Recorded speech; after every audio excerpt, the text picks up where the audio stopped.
primero mencionarles que en todo curso que ustedes lleven, siempre remóntense o siempre vuelvan a revisar los conceptos de fisiología. ¿Por qué? Porque antes de que ustedes sepan de cualquier enfermedad, primero tienen que saber cómo funciona un determinado sistema. Por ejemplo, ¿cómo pueden saber ustedes cómo se comporta un cáncer de la sangre, un cáncer sanguíneo, si antes ni siquiera saben qué componentes hay en la sangre? Si ustedes saben fisio, chicos, escúchenme, si ustedes saben fisio, todo lo demás va a venir por añadidura, ni esfuerzo van a hacer. Bueno, igual tienen que seguir estudiando, pero van a ver que se les va a hacer muy fácil. Yo al final de la ponencia les voy a dejar mi contacto porque a mí me encanta dictar clases, lo hago gratuitamente, tengo mi canal de YouTube, así que cualquier cosa me pueden escribir. Para comenzar con fisiorrespiratoria, lo primero que tienen que saber es dónde, aquí está, dónde estamos, ¿no? Estamos a nivel del abdomen, estamos aquí en el cráneo, estamos en las piernas. ¿Dónde está mi aparato respiratorio? Primero, este aparato respiratorio es una serie de conductos, una serie de caminitos. Imagínense ustedes la Vía Expresa en Lima, o una calle gigante en Lima, o una calle gigante en Perú. ¿Cuál es la finalidad de estas calles gigantes? Conectar distritos. Por ejemplo, conectar Ate con, no sé, La Molina, Santa Anita, etcétera. Igual, en nuestro organismo, dentro, nuestras células chiquititas, chiquititas, ¿qué necesitan? Oxígeno para vivir. ¿Pero dónde está el oxígeno? ¿Está dentro de mi cuerpo? No, el oxígeno está en el ambiente, está afuera de mi cuerpo. Entonces, con lo maravillosa que es la embriología y la vida, cuando nosotros nos formamos en el ambiente intrauterino, resulta que hay un conducto primitivo que va a dar lugar, o bueno, las células se organizan para dar lugar a conductillos que lo que van a hacer es formarse como una carretera para llevar el oxígeno del ambiente y otros gases del ambiente hacia adentro de mis pulmones. Porque los pulmones son como una gran reserva o como una gran fábrica o un gran complejo que va a agarrar ese oxígeno y lo va a utilizar. Vamos a ver más adelante cómo. Entonces, el primer caminito se encuentra aquí, en la nariz, ¿no? En la parte central de la cara, muy estratégicamente. Y este orificio que ustedes observan en su nariz, ¿alguien sabe cómo se llama? Puede escribir al chat. Les estoy hablando de anato, ¿ah? ¿Sí? ¿Alguien respondió? ¿Sí, Catalina? A ver, si alguien sabe, lo puede escribir o lo puede decir. Ya, les doy pista. Comienza con N. Con N de nariz. Sigue la A-R-I. Se llama narina. Ok, la narina es ese orificio que nos hace ingresar a la cavidad nasal. Ok, cavidad nasal. Porque nariz es esta estructura que nosotros podemos observar desde fuera, pero dentro hay una cavidad, un espacio, ¿no? Como quien dice el conducto. Entonces la narina es esa entrada hacia la cavidad nasal. Y resulta, chicos, que el aire, ustedes saben que está muy contaminado, ¿cierto? Entonces, ¿qué es lo que tiene que hacer esta cavidad nasal? Purificar el aire. Es como un filtro, ¿no? Cuando, por ejemplo, preparamos un jugo y queremos filtrar, no sé, la pepa de la naranja, igual, al entrar a la nariz, el aire se expone a un filtro. Este filtro son vellos. Ah, aquí está mejor. Narina. Y entro a la narina y voy a encontrar vellitos. Lo que estoy pintando de rojito, imagínense que son vellos, ¿ok? Folículos pilosos. Así como tienen en su piel folículos pilosos, igual aquí adentro. ¿Alguien sabe cómo se llaman esos folículos pilosos? Lo pueden escribir al chat.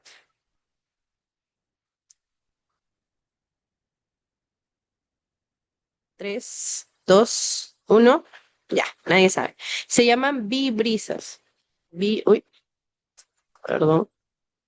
Se pueden acordar de mí si se quieren acordar el nombre de vibrisas.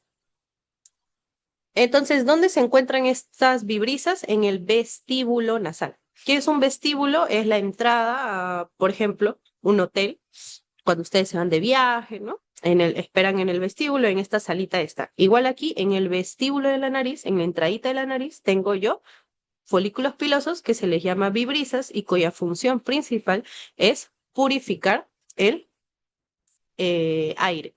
¿Qué purifica? ¿Qué atrapa estos vellos? Atrapa bacterias, atrapa sustancias irritantes, atrapa el polvo, etcétera. Claro que lamentablemente no todo se puede filtrar al 100%, entonces lamentablemente algunas sustancias dañinas, como por ejemplo las sustancias del tabaco, ingresan lamentablemente a nuestra nariz. Luego entro a mi cavidad nasal y veo estas elevaciones de la mucosa. Recuerden ustedes que cuando tienen un órgano en el cuerpo, por ejemplo, supongamos que este es el estómago. Es un órgano hueco, ¿sí o no? Al igual que aquí estamos viendo la cavidad nasal, es un órgano hueco. Entonces, un órgano hueco necesita estar tapizado por algo. Un tapiz es como el piso de una casa. Entonces, imagínense ustedes si en el piso de su casa no tuviesen losetas. Si no tuviesen losetas, ¿sobre qué estarían caminando? Sobre la tierra. Entonces, igual, todos los órganos que son huecos, todos los tejidos que son huecos, que tienen al centro un espacio se llama lumen o luz, ¿ok? Todos estos órganos están tapizados por una mucosa, ¿ok? Esta mucosa, la primera parte de la mucosa son las losetas, ¿ok? Son células que están juntitas unas sobre otras, son losetas. ¿Cómo se llama ese tejido que está formado únicamente por células, una al costado de otras, como las losetas de un piso? Se llama epitelio. Entonces aquí, recapitulando, tenemos a la Ay, no, mucosa bien de la pues. nasal, ¿sí? Emma me está metiendo la aguja en vez de hacer. Uy, chicos, apaguen su audio, por favor. Ya. Entonces aquí estamos viendo la mucosa nasal y ahí hay un epitelio, que es el epitelio respiratorio. El epitelio respiratorio, recuerden que su función principal es formar una barrera para que sustancias irritantes no puedan pasar. Entonces, como es una barrera, imagínense la barrera de una pared. Son ladrillos unos sobre otros, ¿sí o no? Ya, igual este epitelio es un epitelio pseudoestratificado, porque pareciera que tiene muchos estratos, pero en realidad no. Ok, mire, les voy a poner acá mejor un, un esquema más bonito. Esto de aquí es un epitelio estratificado, porque tiene estratos, ¿sí o no? Tiene capas. Pero el epitelio respiratorio es un epitelio pseudoestratificado, porque todas las células nacen en la base, pero algunas son más chiquitas que otras. Entonces pareciera que son varias, pero en realidad solo es una capa. Entonces es epitelio pseudoestratificado eh, eh, con células califormes, ¿cierto?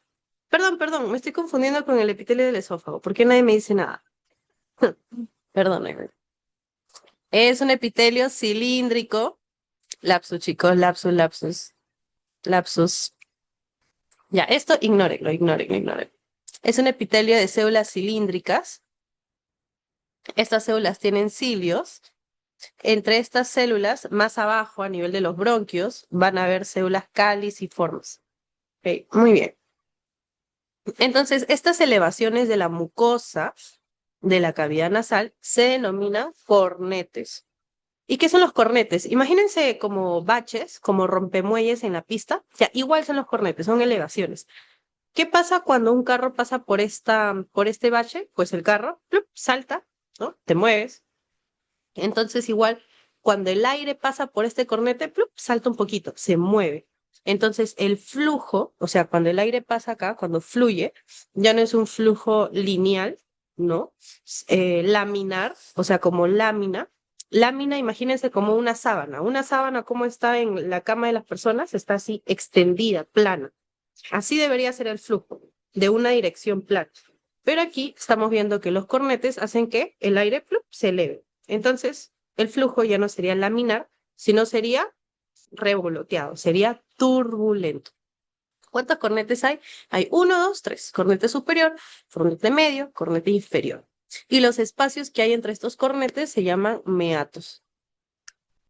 Muy bien, salimos de la cavidad nasal por un orificio, por una puertita. Bueno, no es tanto una puertita, por un orificio. ¿Ok? ¿Alguien sabe cómo se llaman esos orificios? Uy, no, ya está acá escrito. Esos orificios se llaman coanas. Entonces, recapitulando, ¿cuántas narinas tenemos? ¿Quién me dice cuántas narinas tenemos al chat? A ver, ¿quién está atento?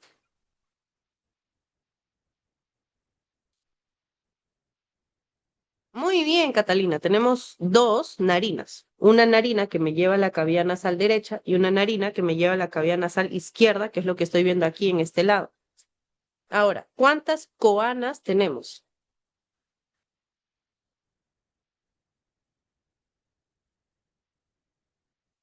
¿Cuántas coanas tenemos? Les doy pista. La coana es prácticamente lo mismo que la narina, pero está de salida, o sea, está atrás. ¿Cómo se llama? Muy bien, tenemos dos coanas, dos narinas. Y así es como ya salimos de la cavidad nasal. Y observamos aquí atrás un gran conducto que se encuentra por delante de mi columna vertebral, que es la faringe. La faringe está entonces conectada con la nariz. A eso se le llama, a esa porción se le llama nasofaringe. Ok, lo voy a pintar por acá.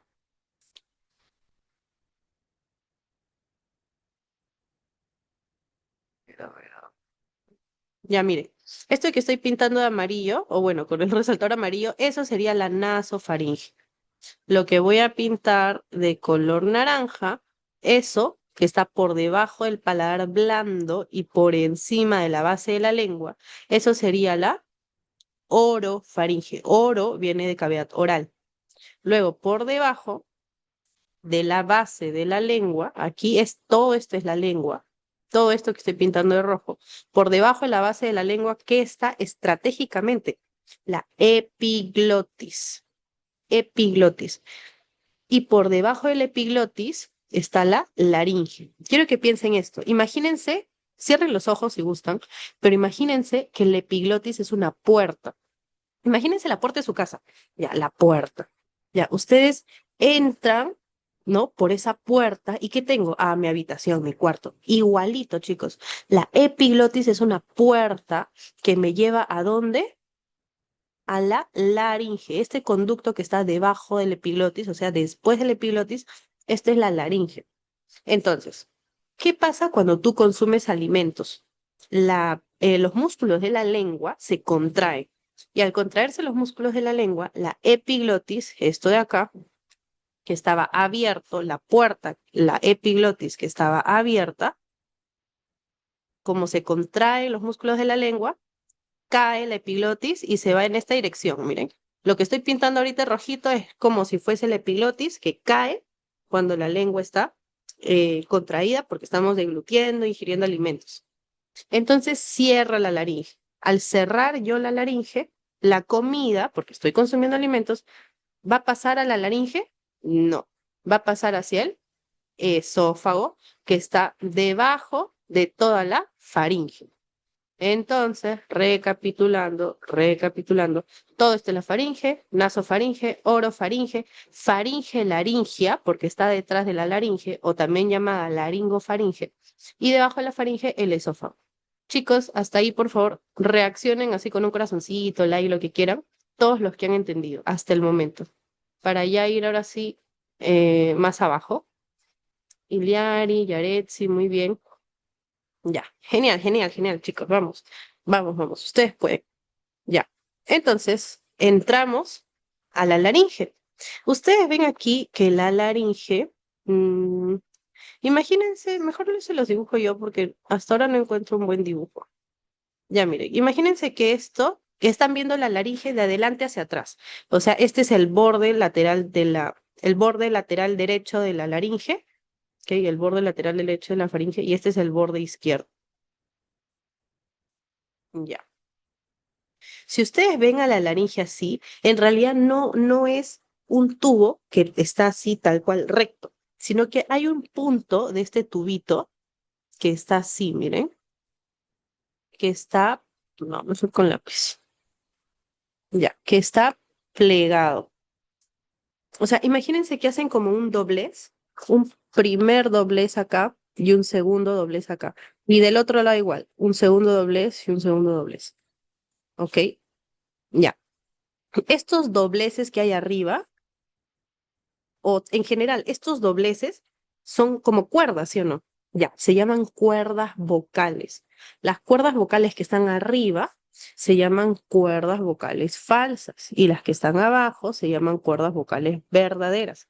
¿Por qué se llaman verdaderas? Porque son las que verdaderamente ayudan a que resuene la voz cuando el aire sale de nuestra boca, ¿ok?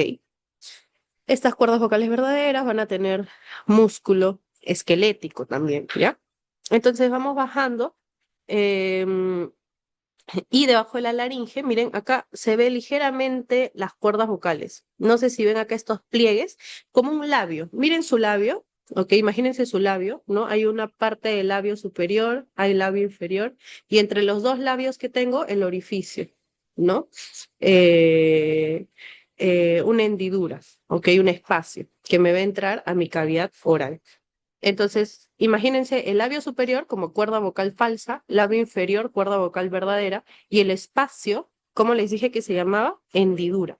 Entonces, la hendidura entre las cuerdas vocales falsas y verdaderas se llamará hendidura vocal. Uy, hendidura, hendidura vocal. También llamada vestíbulo vocal. Muy bien. Vamos bajando, por debajo de la laringe está la tráquea. La tráquea aproximadamente mide de 11 a 13 centímetros. Ojo, chicos, todo lo que les estoy diciendo, ustedes dirán, Bri, ¿por qué me estás enseñando anatomía? Yo he venido acá a saber fisiología. Chicos, cualquier tema que ustedes quieran saber, primerito, anato, histo, embrio. Embrio, ya, se los paso que no lo sepan, pero anato, histo, puede que no se los pregunte, pero realmente, chicos, saberlo es muy valioso. Por ejemplo, em, hay un proceso en las personas o hay un procedimiento que se llama intubación. Intubación consiste que una persona está respirando muy mal, su pulmón está fallando, está insuficiente, está en una insuficiencia respiratoria y por lo tanto colocas un tubo, ¿ok? Para que pueda respirar mejor. A eso se le llama intubación.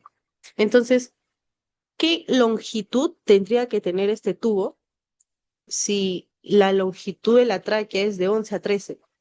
Este tubo podría tener más, podría tener 30, 40 centímetros de longitud, pues te irías más hasta abajo, ¿no? Entonces, ese tipo de cosas, ese tipo de conocimiento es lo que a ti te permite ser un estudiante de medicina y nos permite ser futuros médicos diferentes, ¿ok?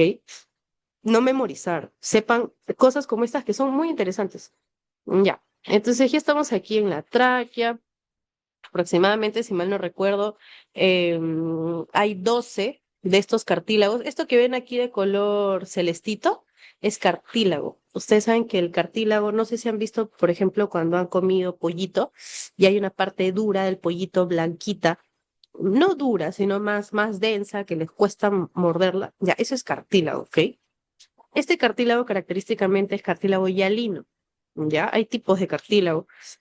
Hay aproximadamente de 12 a 16 de estos anillos cartilaginosos. Recuerden que por detrás de la tráquea está el esófago. Entonces, imagínense al cartílago, imagínense que yo soy el cartílago y que esto es la tráquea. El cartílago lo que hace es abrazar a la tráquea, pero no la llega a abrazar por atrás, porque atrás está el esófago. ¿Ya? Luego aquí, aproximadamente a la altura de tu vértebra torácica T5, voy a poner acá, en este punto donde termina la tráquea y se bifurca, o sea, se divide en dos bronquios, a ese punto donde se ramifica se le llama carina y se encuentra a la altura de la vértebra torácica T5. O sea, si yo me proyecto hacia atrás, a esa altura está T5, o sea, la vértebra torácica o dorsal 5. Recuerden que las primeras ramificaciones, chicos, se llaman bronquios primarios, ¿ok? Luego vean que cada bronquio se ramifica, o sea, da bronquios secundarios, ¿cierto? Y luego los bronquios secundarios dan bronquios cada vez más pequeñitos que van a determinar segmentos en el pulmón. Les voy a poner acá un esquema para que me entiendan mucho mejor, porque esto sí es re importante de anatomía. Miren, este es el bronquio primario. Pregunta, ¿cuántos bronquios primarios tenemos? Dos. Bronquio primario derecho, bronquio primario izquierdo. Entonces, si tengo dos bronquios primarios, ¿cuántos pulmones tengo? Tengo dos, obviamente. El pulmón, disculpen la bulla, el pulmón derecho y el pulmón izquierdo. ¿Ya? Ahora, este bronquio primario derecho se ha ramificado en tres bronquios secundarios. Tres, uno, dos, tres. Uno que se va arriba, uno se va al medio y uno se va abajo. Entonces, estos bronquios secundarios también se llaman bronquios lobares, porque determinan lóbulos del pulmón, o sea, dividen al pulmón en lóbulos, ¿ok? Recuerden ustedes siempre que vean un órgano, chicos, un lóbulo es como quien dice una separación grande del órgano, o bueno, relativamente grande. Por ejemplo, en el riñón hay lóbulos renales. Es como que ustedes estén en su casa, ay, perdónenme, es como que ustedes estén en su casa y digan, este es mi cuarto, o perdón, este es el primer piso, este es el segundo piso, este es el tercer piso. Ya, esas divisiones importantes, ¿ok? Por pisos, es a lo que en los órganos los podemos dividir por lóbulos. Dentro de un piso de su casa, ¿qué hay? Habitaciones. Entonces, esas habitaciones chiquitas, chiquitas, dentro de un lóbulo, ¿cómo se llamarán? Lobulillos, ¿ya? Entonces, miren acá, el pulmón derecho tiene tres bronquios secundarios. Entonces, ¿cuántos lóbulos va a tener mi pulmón derecho? Tres. Lóbulo superior, lóbulo medio y lóbulo inferior. A diferencia del pulmón izquierdo, que tiene dos bronquios secundarios. Por lo tanto, tendrá dos lóbulos pulmonares. Los lóbulos secundarios se van a ramificar en, perdón, los bronquios secundarios se van a ramificar en terciarios, ¿no? Porque ya es la tercera ramificación. Y estos bronquios terciarios van a determinar entonces segmentos, segmentos. Estos segmentos, entonces, ¿dónde van a estar? En lóbulos pulmonares. ¿Ok? ¿Cuántos segmentos hay arriba? En el lóbulo superior hay tres segmentos. En el lóbulo medio hay otros, en el lóbulo inferior y en conjunto, en todo el pulmón derecho, hay 10 segmentos. ¿Ya? Revíselo, por favor, son conceptos de anatomía muy importantes.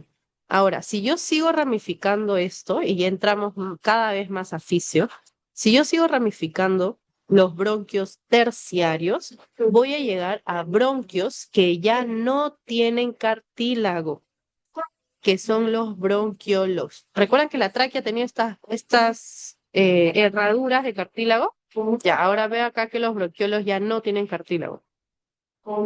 Estos bronquiolos siguen conduciendo el aire, o sea, el aire sigue pasando por estas tuberías, pero llega un punto en el que esta zona de conducción deja de ser solo para conducir aire y pasa a ser para que este aire sirva para respirar. Entonces, estos bronquiolos se comienzan a llenar a los costados de alvéolos. Y ya cuando hay alvéolos, ¿ok? El alvéolo me sirve para respirar. Les voy a mostrar un alvéolo más adelante, pero acá imaginen estos saquitos, de estas bolsitas como alvéolos. ¿Ya? Entonces, cuando ya tengo un bronquiolo que tiene un alvéolo y el alvéolo me sirve para respirar, ¿cómo se llama eso? Bronquiolo respiratorio. Ya. Ahora, estos bronquiolos respiratorios, ven que luego tienen cada vez más alveolos. Disculpen la bulla, chicos, disculpen la bulla. Ya. Ahora, ven que cada vez hay más alveolos. Ya. Y estos alveolos, a ver, vamos a ver acá.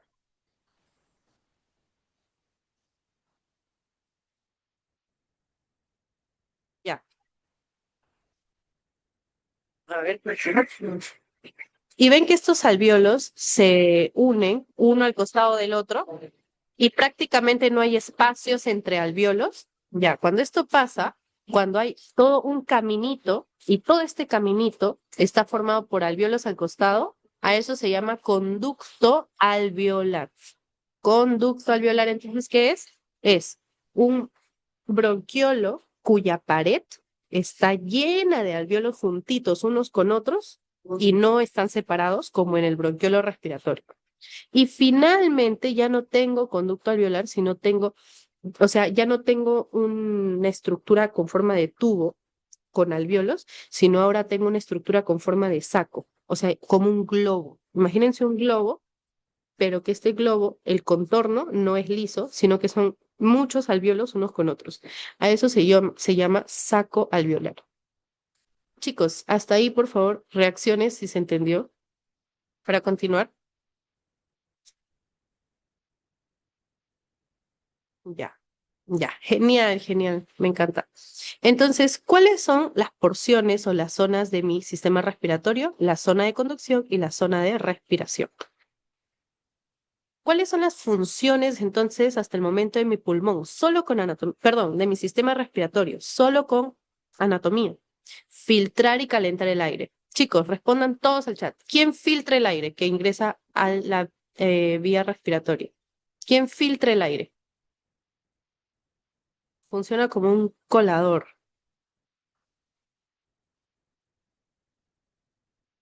Muy bien, las vibrisas, excelente, excelente. Por donde ingresa es la narina, pero ingreso por la narina y ustedes mismos obsérvense al espejo. Ingresen por ese orificio, la narina.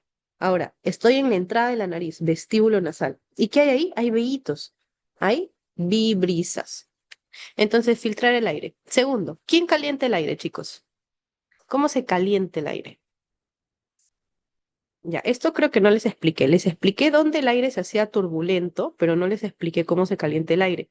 Ya miren, en esta mucosa eh, nasal, debajo, ok, en el tejido conectivo, ustedes ya saben por histología que el tejido conectivo, les voy a explicar un poco de esto, porque ya hace tiempo que no explico esto, pero es algo muy divertido. El epitelio es como las losetas de un piso, ¿sí o no? Ya les dije, con células unas al costado de otras. Ya, ¿y qué hay debajo de las losetas de un primer piso de una casa? Hay tierra, están las tuberías, hay por ahí bichitos, cucarachitas, etcétera. Ya, todo ese tejido que está formado por células dispersas, conductos, como pueden ser vasos sanguíneos, pueden ser vasos linfáticos, también hay tierrita, que son fibras colágenas, fibras elásticas. Todo eso se llama tejido conectivo.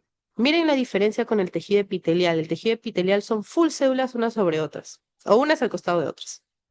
Entonces, en este tejido conectivo de la mucosa del nasal, hay tuberías, vasitos sanguíneos, y estos vasitos sanguíneos forman plexos. Uy, por ahí vi y ya. No te preocupes, Simón, esa pregunta la vamos a ver en un momento. Acá hay un plexo de vasitos sanguíneos. ¿Qué es un plexo? Imagínense que cada dedo que ven acá en la cámara, cada dedo es un vaso sanguíneo. Ya, un plexo es esto. Son vasos sanguíneos unos amarrados con otros. Ese plexo vascular que está acá adentro se llama plexo de Kieselbach. Ojito con esto porque en otorrinolaringología lo van a ver. Plexo de Kieselbach. De hecho, cuando ustedes ven que una persona sangra por la nariz, piensen al toque que ese plexo de Kieselbach es el que está rotito, un vasito sanguíneo ahí está rotito y por ahí está sangrando. ¿Por qué? Porque el plexo de Kieselbach es entramado de vasos. Esos vasitos justo son los de pared más delgada. ¿Ok? Entonces, como ahí hay sangrecita y la sangrecita guarda nuestra temperatura, esa temperatura de la sangre hace que se caliente el aire cuando pasa por ahí. Es como cuando, por ejemplo, una olla acaba de hervir y tú pasas tu mano encima de la olla sin tocar el agua y arriba está caliente, ¿sí o no? Ya pues, igual acá. El plexo está en la mucosa, pero pasa el aire por arriba y siente calientito. Entonces ahí se calienta. ¿Ya? Entonces continuemos. Ya, muy bien. Luego, transportar el aire. ¿Por dónde se transportará el aire? Por la zona conductora. Laringe, tráquea, bronquio primario, secundario, terciario, bronquiolos, hasta que llega a bronquiolos respiratorios. donde hay alvéolos. ¿Y para qué me sirven estos alvéolos? Que están viendo acá, miren una imagen de un alvéolo como una pelotita. Estos son los sacos alveolares porque son estructuras ya no como túbulos, como estos de acá, sino ya son como globitos, sacos. ¿Ok? Entonces, ¿para qué me sirve el alvéolo? Para el intercambio gaseoso. ¿Y de qué forma? Como están viendo en esta imagen, en un libro encontré que por cada alvéolo había alrededor de cada alvéolo, chicos, 200 capilares. En un libro encontré ese dato, se lo voy a pasar, Fisiología de Barton, si mal no recuerdo, en el capítulo de Neumo. Y es muy interesante porque estos capilares alveolares que están rodeando este alvéolo, lo que van a querer del alvéolo es el oxígeno que está trayendo del exterior. Entonces, entra el oxígeno, ¿ya? Entonces, ¿para qué me sirve? Para intercambiar gases. Intercambiar. Y ustedes dirán, intercambiar. Un intercambio es como yo te doy algo y tú me das otra cosa. Resulta que nuestras células también respiran. Nuestras células necesitan oxígeno, les comenté. Por eso todo esto, por eso toda la embriología para tener estos conductos, ¿ok? Que desafortunadamente, cuando ustedes lleguen pediatría, van a ver que no en todas las personas dentro del útero se desarrollan bien estos conductos. A veces la tráquea no está por completo como un tubito, sino que está por un lado, imagínense que la tráquea, hay un orificio en la tráquea y por lo tanto se comunica por atrás con el esófago. Es una fístula, o sea, una comunicación tráqueo-esofágica. ¿Ok? Esa es una alteración de la embriología. Y así hay otras patologías, por ejemplo, la coana. La coana que nosotros hemos visto acá, uy, la coana que nosotros hemos visto acá es un orificio, ¿sí o no? Debe estar siempre abierto. Pero resulta que hay pacientitos que nacen con atresia de coanas, que es cuando estas coanas están cerradas. Si tú respiras por la nariz, podrás respirar normalmente teniendo atresia de coanas, no. Y eso lo van a estudiar más adelante. Y tú te preguntarás, Brigitte, pero yo puedo respirar por la boca. Pues la boca tiene vibrisas, la boca tiene plexo de Kieselbach, no. La boca entonces va a filtrar, calentar el aire, no. ¿Por qué es importante calentar el aire? Porque el aire frío daña las vías aéreas. De ahí que muchas infecciones respiratorias sean en invierno. Y cuando vayan al hospital en pediatría, eh, van a ver que a los pacientitos, en general en adultos también, a los pacientitos que tienen alguna patología en los pulmones y les quieran dar oxígeno, no les dan oxígeno así de un balón de oxígeno y ya que entren, no. Hay un dispositivo, no recuerdo ahorita el nombre del dispositivo, pero que tiene ahí un regulador de temperatura y ayuda a que el aire que está ingresando de ese balón de oxígeno ingrese calientito y húmedo. ¿Ya? Entonces eso es muy importante. Y si se dan cuenta, esas cosas de la medicina, esa máquina que existe para calentar, humidificar el aire, no existe porque a alguien se le ocurrió, ya, pues échale aire caliente. No. ¿Por qué surge eso? Porque los anatomistas han descrito todo esto de la anatomía. Entonces es lo que tenemos que saber. Ya. Proporcionar oxígeno a la sangre. El objetivo del oxígeno en mis pulmones, en los alvéolos de mis pulmones, es que el oxígeno llegue a los tejidos. Pero tengo tejidos por todos lados, desde la punta de mi cabeza hasta la punta de mis pies. Entonces, ¿cómo algo que está dentro de mi tórax, de mi pulmón, va a llegar a mí, a la última célula de la punta de mi pie? A través de la sangre. Entonces, lo primero es que los pulmones lleven el oxígeno a la sangre, luego la sangre va a recepcionar este oxígeno, lo va a llevar al corazoncito y el corazoncito, como una bomba, lo va a transportar a todos los tejidos a través de la arteria aorta y bueno, eso ya es de cardio. Segundo, brindar oxígeno a la célula. Entonces ya está en la sangre, ya va a llegar a la última célula de tu pie, ya está en la última célula de tu pie. ¿Y qué pasa aquí en la célula de tu pie? Resulta que la mitocondria agarra este oxígeno, lo utiliza para producir energía, la cadena transportar electrones, etc., etc., y producto de eso, ¡plup!, sale un desecho. Es como cuando comemos un pollito, o comemos cualquier cosa, o usamos cualquier cosa. Usas un lápiz, luego te queda el remanente del lápiz, un lápiz chiquitito, ¿no? Ya usado. Comes pollito, te queda el huesito. Siempre que usamos algo, tenemos un producto, un desecho, en este caso, porque ya no se va a usar. El desecho de la respiración en la célula es el dióxido de carbono. Entonces el dióxido de carbono ya no lo necesitamos, ¿ok? Es un producto, es un desecho. Lo eliminamos a través de la circulación venosa, de vuelta al corazón, de vuelta al pulmón para eliminarse. Entonces, este es intercambio. Ingresa oxígeno, sale CO2. Entonces, ¿qué tipos de respiración existen, chicos? La respiración pulmonar, esto de acá es la respiración pulmonar, es cuando se intercambian gases a nivel del alveolo con el capilar alveolar. En respiración pulmonar es lo mismo que hematosis. Hematosis, ojo, recuerden ese dato, hema viene de sangre. Y respiración tisular o celular es la respiración a nivel de la célula. Esas dos respiraciones son las únicas que existen en nuestro cuerpo. ¿Y en qué se basan? En intercambio gaseoso. ¿Qué intercambio? Respiración pulmonar, oxígeno entra a la sangre, CO2 sale de la sangre hacia los alveolos. Respiración tisular, oxígeno entra al tejido proveniente de la sangre y CO2 sale hacia la sangre proveniente del tejido. Entonces, otra función del sistema respiratorio es eliminar el CO2 hacia el exterior. ¿Ya? ¿Y qué es la ventilación? La ventilación es lo que haces con tus pulmones, con tu tórax, o sea, lo que físicamente haces para poder respirar. Eso es ventilación, ventilar. Por ejemplo, ¿qué pasa si un paciente está como restringido aquí a nivel del tórax? No sé, ha caído por ejemplo, en estos terremotos, cae una estructura del techo, no cae el techo, y la persona termina aplastada. ¿Sus pulmones están bien? Perfectos. ¿Sus células están bien? Perfecto. Pero ¿qué es lo que está pasando? Hay un objeto restringiendo el movimiento de mi tórax. Entonces, no puedo movilizar el tórax para que ingrese aire.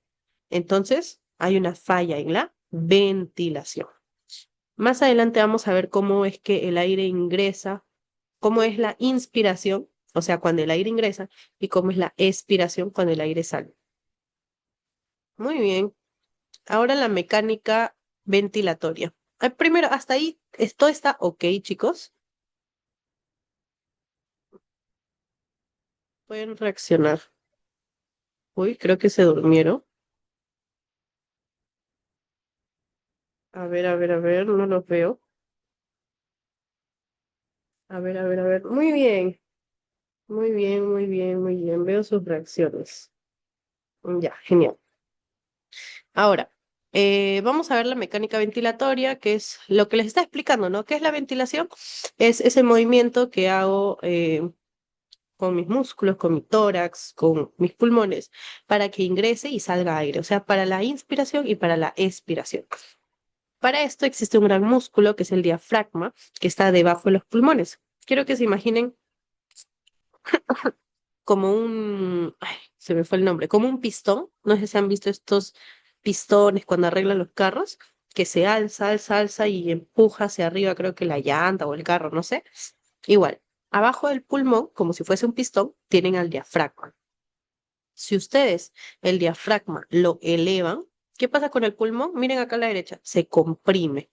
Y si el pulmón, que está llenito de aire, como un globito, se comprime, ¿qué va a pasar con el aire? Lo expulsa. Ahora, ¿qué pasa si el diafragma se contrae? Si el diafragma se contrae, se aplana, se aplana. Como se aplana, hay más espacio para que el pulmón se infle. ¿Por qué cuando se contrae? Porque recuerden que el diafragma está así, es una cúpula. Acá, como están viendo en la imagen de acá abajo, el diafragma es así, es una cúpula. Entonces, cuando se contrae, se pone así planito, ¿ya? Perdónenme. Aquí hay una imagen,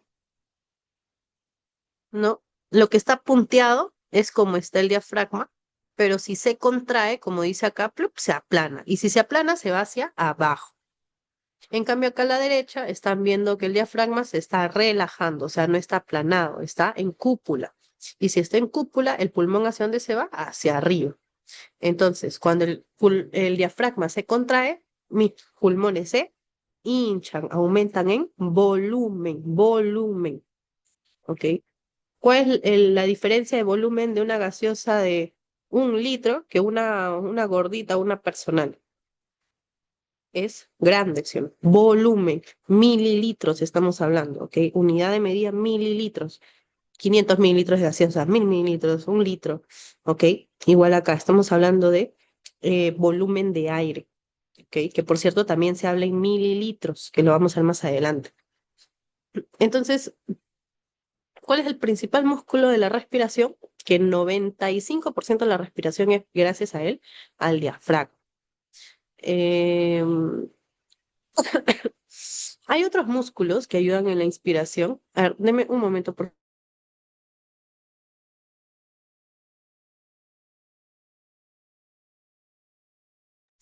Ya, disculpen, chicos. Ya, ahora, otros músculos que ayudan en la respiración se llaman músculos accesorios. Resulta, chicos, que nuestro organismo es tan maravilloso y sabio que está hecho para todo, que imagínense ustedes qué pasaría si el diafragma se lesiona. ¿Qué haríamos si ya no tenemos diafragma? Uy, caeríamos de una. Entonces, ¿qué hace nuestro maravilloso cuerpo? Tener otros musculitos, como quien dice de reserva o como quien dice por si acasito, para que nos ayuden, para que nos sirvan como de accesorio, así como un accesorio, una joyería, igual, ahí como un accesorio, para cuando esta respiración no sea suficiente, solo con el diafragma. Y estos son los músculos que están entre las costillas, que son los músculos intercostales. Tenemos dos tipos de músculos intercostales, que son los intercostales internos, o sea, imagínense dos capas de músculo, ¿ok? Los intercostales internos y los intercostales externos. Los intercostales externos son los que van a ayudar con la inspiración. Se los voy a decir una sola vez, por favor, cáptenlo y anótenlo.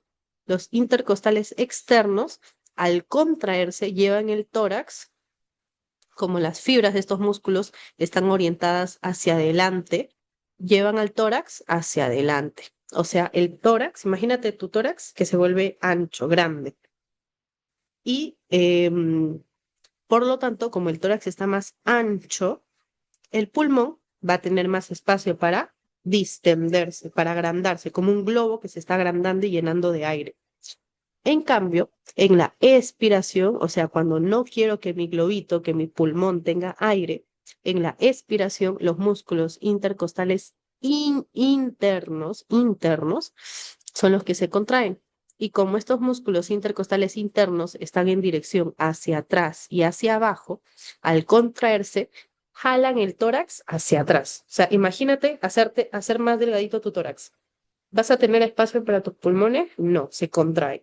Entonces, eh, expulsas aire porque este globito se está haciendo más chiquitito. Otro músculo importante como accesorio de la expiración es el abdomen. ¿Ok? Ahorita hagan el ejercicio. Traten de contraer bastante su abdomen.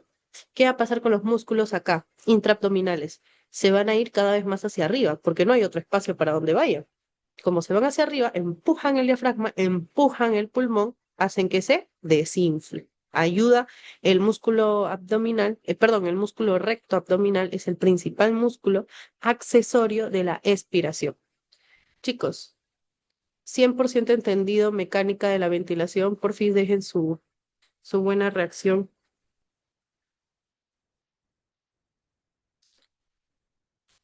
¿Están ahí? Ya, genial. Oye, ahora esperen, déjenme tomar una capturita para mi evidencia. Ya. Entonces, continuando, ahora vamos a ir a algunas propiedades de los pulmones, como son, por ejemplo, la compliance. perdónenme, la compliance pulmonar. La compliance pulmonar quiere decir la capacidad de mi pulmón para expandirse y para relajarse, como un globo. Se extiende y se desinfla. ¿Qué globos no tienen compliance? Esos globos que vendían, bueno, en esta temporada de... Ay, ¿cómo se llama esto? Ya hasta me olvidé de no jugarlo. Cuando se tiraban globos con agua, carnavales. En temporadas de carnavales, habían unos globos que vendían que aparentemente eran muy grandes, pero no se inflaban nada, o sea, no se agrandaban nada, ya no tenían nada de compliance, no se distendían, nada, nada. ¿A qué se debe esta compliance pulmonar en en nuestros pulmones? A dos cosas principalmente, al surfactante pulmonar y a las fibras elásticas. Imagínate acá tengo un colet, el colet que usamos las mujeres, hombres, todos usamos en algún momento hemos usado un colet em, para amarrarse el cabello, ¿no? Lo que sea. Este colet, si yo lo estiro, luego va a regresar a su forma. De la misma manera, un globo ocurre lo mismo. Entonces, las fibras elásticas que están alrededor de todo mis... Uy, no puedo avanzar.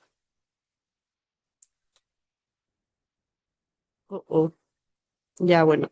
Las fibras elásticas que están aquí alrededor de todo mi árbol respiratorio, todos mis alvéolos, van a permitir que ese alvéolo se infle y que luego se desinfle. Pero, mi alvéolo nunca, por nunca puede estar así desinflado. Nunca. Entonces, ¿cómo hacemos para que un alvéolo se mantenga abierto? El surfactante pulmonar. Resulta que el surfactante pulmonar es un conjunto de lípidos, principalmente 85% de esta sustancia llamada surfactante pulmonar son lípidos, principalmente la dipalmitoil-fosfatilcolina. Estos lípidos lo que van a hacer es colocarse entre las moléculas de agua y por lo tanto las moléculas de agua no van a poder jalar hacia adentro al alvéolo. Entonces funciona de la siguiente forma. Si este es el alvéolo y aquí están las moléculas de agua, cuando las moléculas de agua están unas al lado de otra, imagínense que son como varias personas haciendo fuerza hacia adentro. Entonces el alvéolo colapsa. Colapsa quiere decir se desinfla. Entonces, si yo coloco ácidos grasos, ¿no? Principalmente esta dipalmitoil-fosfatilcolina entre las moléculas de agua, evita que la tensión que hacen esas moléculas de agua colapse el alvéolo. Tensión me refiero a toda esa fuerza que hacían cuando estaban unas al costado de otras, como están viendo acá, y ya no colapsa. Entonces, ¿cómo se llama esa fuerza que colapsa al alvéolo? Tensión superficial. ¿Cómo se llama esa sustancia que disminuye la tensión superficial? El surfactante. ¿Y por qué la disminuye? Porque principalmente es contenido lipídico que se deposita o se coloca entre las moléculas de agua. ¿Ya? Muy bien, muy bien. Ahora vamos a ver un poco, esto lo vamos a ver después porque con esto no me van a entender. Ah, ya. No, no, mejor se los menciono ahorita. Entonces el alvéolo siempre está chico, así miren, bien infladito. Esto de los números lo vamos a ver en un momento, no se preocupe. Ya. Otro concepto. El pulmón elástico, entonces, como una liga elástica, ¿a qué tiende? A colapsar.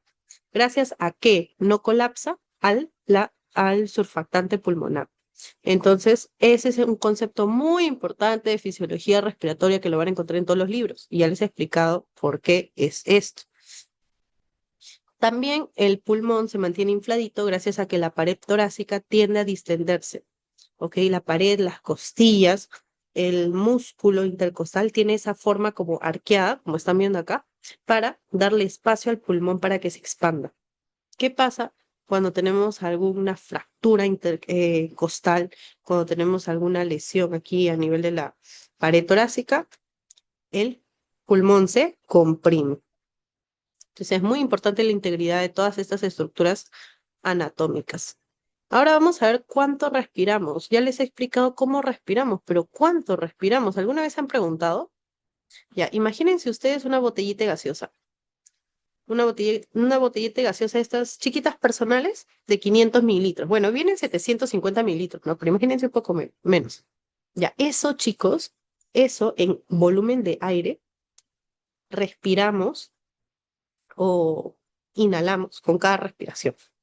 500 mililitros. ¿Y cómo se llama ese volumen que respiramos en cada inspiración, expiración? Se llama volumen corriente o volumen tidal. Por favor, memorícenlo. Ha venido en preguntas de ENAME, salud, de todo. Luego, si tú agarras más aire, ¿ok? O sea, llenas tu pulmón con más aire, a eso se llama volumen de reserva inspiratorio. ¿Por qué de reserva? Porque es lo que tú tranquilamente puedes hacer, o sea, haciendo un poquito de fuerza, usando tus músculos accesorios, lo puedes hacer, ¿no? Inspiración. A ver, ya que estamos acá en accesorios, ¿qué intercostales servían como accesorios para la inspiración? ¿Los intercostales internos o los intercostales externos? ¿Quién me dice? ¿Quién lo anotó? Muy bien, los externos. Muy bien, chicos, los felicito. Eso, chicos, ha venido en preguntas de exámenes. Y miren, ahorita ustedes ya lo saben. Y como les dije al principio, yo ahorita, cosas, ponencias a las que no asistí hace años por floja, porque estaba haciendo otras cosas, no las sé ahora y las tengo que estudiar ahora, sí, en 6 meses nada más que tengo un examen. Y ustedes ahorita, en el ciclo que estén, que seguramente es tercer, cuarto año, segundo año, ya lo saben. Que llévenselo para toda la vida y no van a tener mucho que estudiar, no van a estar estresados. Ya, ¿cuánto es el volumen de reserva inspiratorio? O sea, ¿cuánto más podría jalar de aire? 3000 mililitros, imagínense. ¿Cuánto es el volumen de reserva expiratorio? O sea, luego de que ya estoy respirando tranqui, normal, expiro con fuerza, con toda la fuerza que pueda, con todo mi músculo abdominal así. Quizá por eso expiramos menos, porque no tenemos buenos abdominales, no sé. Ya bueno, el volumen de reserva expiratorio es 1200 mililitros. Y luego hay un volumen que no se usa cuando respiramos. O sea, imagínense ustedes que su pulmón tiene un volumen ahí como sin funcionar, sin usarse. Este es el volumen residual. Volumen residual. Como quien dice, es un residuo. ¿Qué hacemos con los residuos en la sociedad? A la basura. Tampoco quiero decir que este volumen no sirve para nada, pero es un volumen que no se usa en la respiración normal. Residuo, residual, 1200 mililitros. Ya.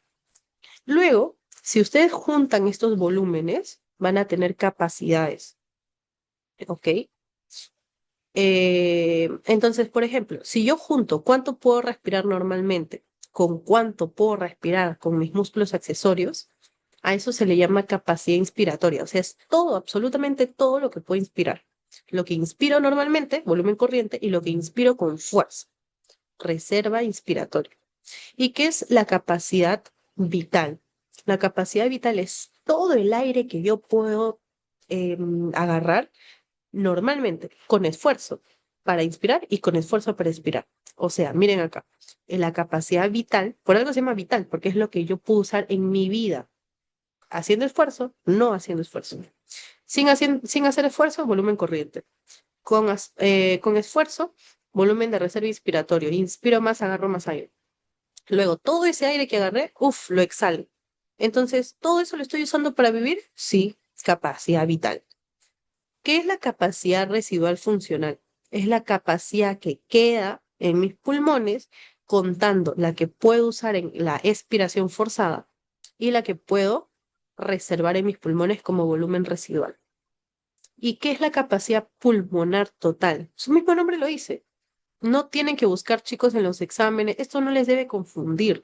Capacidad pulmonar total es todo. Es volumen de reserva inspiratorio, corriente expiratorio, residual. Entonces, recapitulando, existe un volumen que uso siempre, normalmente. Existe un volumen que puedo respirar, inspirar de más, un volumen que puedo expirar de más y un volumen que se guarda, ¿ya? Lo que deben de saber también, chicos, son las cantidades, ya por favor no se olviden, las cantidades. Finalmente, en esta diapo vamos a ver lo que es espacio muerto. ¿Qué es espacio muerto? Es un espacio, perdón, es aire que no se usa para el principal motivo de la respiración, que es el intercambio gaseoso. ¿Dónde está este aire que no se usa para el intercambio gaseoso? Ya. Pregunta. ¿En la cavidad nasal hay alvéolos? No. ¿En la tráquea hay alvéolos? No. ¿En los bronquios primarios hay alvéolos? No. Entonces, ¿hay intercambio gaseoso en toda esta vía de conducción? No. Entonces, ¿cómo se llama a ese volumen de aire que no me sirve para el intercambio gaseoso? Espacio, perdón, y que está en las vías de conducción. Espacio anatómico, porque todo es anatomía, cavidad nasal, tráquea, laringe, bronquio, todo. Espacio anatómico muerto. ¿Cuánto es aproximadamente? 150 mililitros. ¿Ya? 150 mililitros.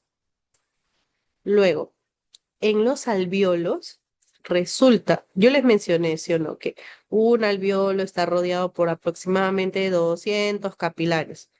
Ya, pero resulta que hay alvéolos que no están rodeados por capilares. ¿Cómo se llaman esos alvéolos que tienen aire para intercambiar, tienen oxígeno para intercambiar, pero no hay sangrecita al costado? Espacio alveolar muerto. ¿Por qué es el alvéolo? Ya no es la zona de conducción, es el alvéolo, no es anatómico, es el alvéolo. ¿Cuánto es aproximadamente? 5 mililitros. Estamos en fisiología, todo es fisiología, el total es fisiología. Espacio fisiológico muerto es igual al anatómico muerto más al alveolar muerto. Chicos, ¿entendido?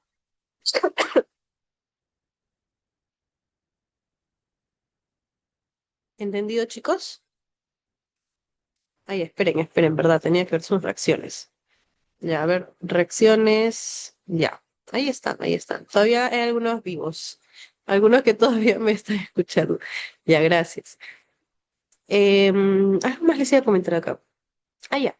A ver, si me han prestado atención, a ver, agarren una calculadora. ¿Quién me dice en una persona que tiene 20 respiraciones por minuto, cuánto es el volumen de aire que usa con normalidad o que moviliza con normalidad en cada inspiración y expiración? Yo también voy a usar mi calculadora.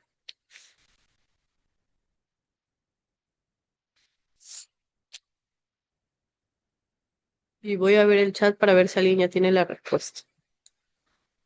Una persona que respira 20 veces por minuto, o sea, que ventila 20 veces por minuto, y sabiendo ahorita, con lo que ya les he dicho, cuánto aire ingresa normalmente con cada respiración, cuánto volumen de aire en total, luego de haber respirado 20 veces, cuánto se ha movilizado, cuánto ha ingresado a la vía aérea, cuántos mililitros de aire. ¿Alguien al chat? Muy bien, muy bien. Tienen que multiplicar. ¿Cuánto es lo que normalmente yo respiro? 500 mililitros, es el volumen tidal o corriente. Corriente porque pasa como corriente, como una corriente de aire que siempre pasa, igual. Volumen corriente, lo que siempre pasa cuando estamos respirando. Pero yo les he dicho que esta persona está respirando 20 veces por minuto, ¿no? Lo normal en una persona adulta es de 12 a 20. Entonces, ¿cuánto sería? 10.000 mililitros que movilizamos en toda nuestra vía aérea hasta llegar a los alvéolos por minuto. Pero no todos esos 500 me sirven para la hematosis o intercambio gaseoso o respiración pulmonar, sino que hay un 150 que no uso. Entonces, para calcular el verdadero volumen alveolar respiratorio, es 500 menos 150, que te da 350, y eso lo multiplica por 20. Muy bien. Espero que hasta ahí todo entendido. Vamos a continuar por acá. No se preocupen que a partir de acá ya nos falta mucho, solo nos falta un concepto importante. Bueno, este es para una gráfica de que aire, oxígeno ingresa, CO2 sale. Esto es acerca de las fibras elásticas. Miren, las fibras elásticas, imagínenselas como un rulito. Si ustedes extienden un rulito, te da buena longitud, ¿sí o no? Ya, pues, las fibras elásticas de mis pulmones son iguales, como rulitos. Por eso es que el pulmón se puede extender tanto y luego desinflar tanto. Y por eso que puedes usar tus músculos accesorios, el intercostal externo, para inspirar mucho más. Ahora vamos a ver un poco el tema de las presiones. Acá, chicos, les voy a decir, si acá se distraen, perdieron. Por favor, concéntrense acá porque a mí me costó entender esto, uff, y explicárselos, de verdad, cuesta entenderlo. A mí me costó. A ver, y por favor, entiéndanlo ahorita, ahorita, ahorita, porque es difícil, esto de acá a veces marea. Ya, miren, es un jueguito de presiones, un jueguito de presiones, miren. Obviamente, mis vías aéreas quieren el aire, ¿no? Y el aire entonces tiene que ir en esta dirección, del ambiente hacia mis vías aéreas.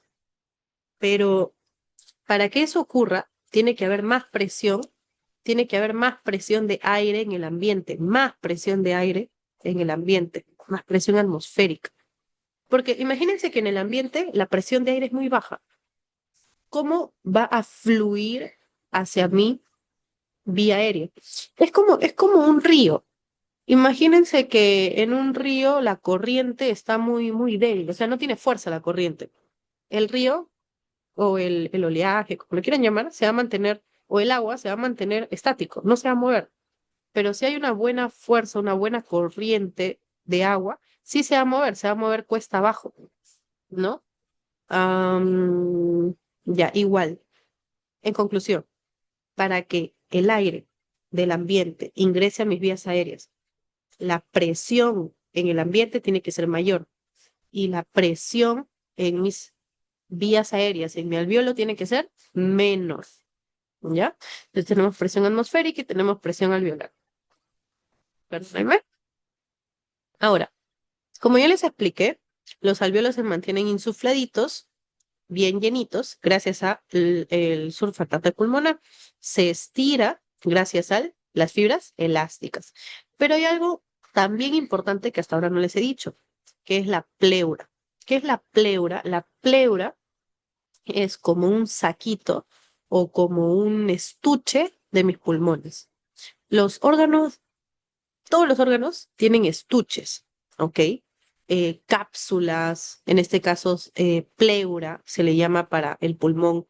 En el caso del corazón, el saquito, el estuche del corazón se llama pericardio, ¿ok? Entonces, este estuche resulta que al centro tiene líquido. Y ustedes dirán, Brigitte, pero ¿por qué el estuche del pulmón quiere tener líquido? Ah, pasa que, miren, imagínense que este es el estuche. El estuche tiene dos capas, por si acaso. Imagínense que este es el estuche, esta es la pleura. Ahora imagínense que esto es el pulmón. Ya, si ahorita el pulmón quiere inspirar, si este estuche no tuviese líquido, no pudiese expandirse el pulmón. Pero, este estuche de acá sí tiene líquido. Entonces, la capa más interna del estuche, que es esta de acá, esta capa más interna de la pleura, al expandirse, porque el pulmón que está aquí adentro se está expandiendo, este pulmón que está aquí, plup, se está agrandando, se está expandiendo, la capita más interna de esta pleura normalmente se puede extender porque hay agüita. Entonces se puede chocar con ese líquido un poquito y expandirse para que el pulmón se expanda. ¿Me entienden? Entonces el estuche, la pleura, tiene líquido, líquido intrapleural, que es muy importante para que el pulmón se expanda. Normalmente, esta pleura tiene una presión que jala al, al pulmón para que se insufle. Aquí están viendo esta presión. Vamos a ver acá en el esquema. Ya. Aquí están viendo esta presión, que es una presión normalmente negativa. Yo sé que aquí lo ven como símbolo positivo, yo sé, pero es una presión negativa. ¿Por qué? Llévense esto para toda su vida. La presión negativa es eso que agarra un objeto y lo lleva hacia ti, o sea, succiona. En cambio, presión positiva, ¿qué es presión positiva? Agarren un objeto y golpéenlo o empujen una silla. Ya, empujar una silla es ejercer presión positiva sobre la silla, porque le estoy empujando, le estoy llevando más lejos. Entonces, presión positiva, llevo un objeto hacia más lejos. En cambio, presión negativa, lo acerco a mí, ¿ok? Lo succiono. Ojo con ese concepto, porque cuando lleven cirugía, van a ver, o cuando lleven ya cursos de especialidad, hay dispositivos, hay máquinas que trabajan con este sistema de presión positiva, presión negativa. Ya es muy, muy importante. Entonces, la pleura, la presión de la pleura es negativa. ¿Para qué? Para que jale al pulmón. ¿Hacia dónde? Hacia la pleura. El estuche, la pleura está por fuera. Entonces, ¿hacia dónde va a jalar la pleura? Hacia afuera. El pulmón se va a mantener insuflado, se va a mantener abiertito. ¿Y para qué quiero que el pulmón se mantenga abierto? Por la siguiente ley, la ley de Boyle. Ah, no, creo que la puse por acá. Esta es la ley de Boyle. La ley de Boyle te dice que el volumen es inversamente proporcional a la presión.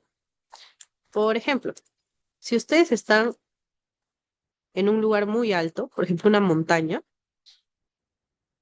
hay oxígeno más disperso, que el oxígeno está más disperso.